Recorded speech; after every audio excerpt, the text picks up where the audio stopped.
Yes, good Asya.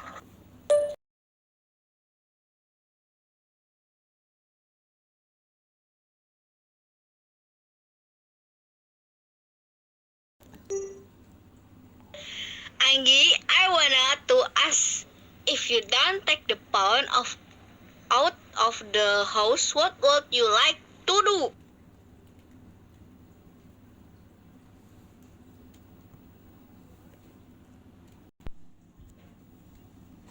I will go to my friend's house, then I will borrow her cell phone to call the house person that my cell is left in the room.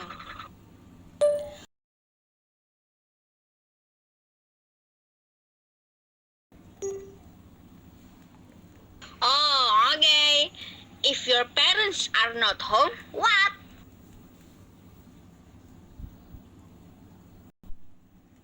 Yes, I will go back home to take the cell phone because that cell phone is very important to me.